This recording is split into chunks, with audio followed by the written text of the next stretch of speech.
Breaking news right now to report. We are hearing actually this out of Russia right now. The Russians are reporting that Putin and Trump agreed to work together to deal with the diplomatic situation. They hope to make diplomatic progress on North Korea. They, of course, had that phone call earlier today, Vladimir Putin and Donald Trump. I'm joined right now by Mercedes Schlapp and Jose Aristimuño that are back with me. And I think, look, one of the challenges here is that Vladimir Putin has gotten to effectively, Mercedes, do whatever the heck he's wanted to do for the last 8 years. I mean, going into Ukraine, putting Bashar al-Assad there. And now all of a sudden he's got Donald Trump, who he thought maybe was his friend and kind of liked him, saying, no, that's not okay. It's not acceptable. So does he now, Vladimir Putin, come to the table? Does he work with us as we deal with very, very big threats like ISIS and North Korea? He's giving the indication he will.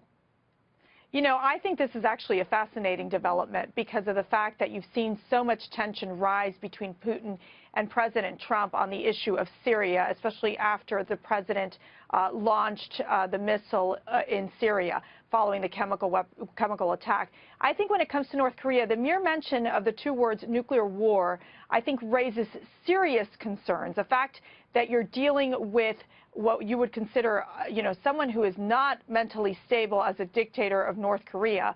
And so it presents these really fundamental challenges that our nations are dealing with. So I think for Russia to become involved is sending a signal to President Trump that this is something that we know is becoming one of the greatest and dangerous threats to our globe. Yeah, a big enough deal. I mean, I've kind of maintained all along, Jose, that as challenging as Russia is, as challenging as Vladimir Putin is, and given some of the things we've seen there, we need to address those. But at the same time, there should be some commonality, right? I mean, in that we're both big world powers, us more so, but we're both big deals in the world, and we effectively kind of have to act like it, right? We are the hegemonic power of the world. Vladimir Putin plays a decent enough size role in the global stage, so he needs to be willing to tell North Korea to knock it off. I actually agree with you, and I agree with Mercedes on this, that North Korea is a big threat, and the fact that Vladimir Putin is coming to Trump means that probably he knows that he's got a lot to lose. So I hope the conversations obviously go well and they're constructive.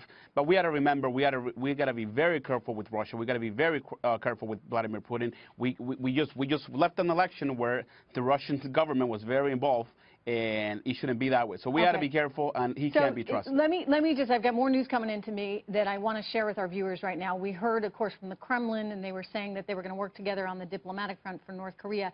This is now coming out of the White House.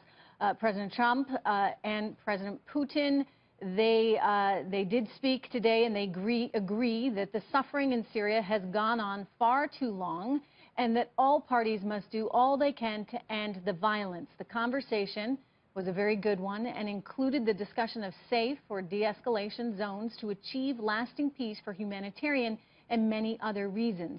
The U.S. will be sending a representative to ceasefire talks in Kazakhstan on May 3rd.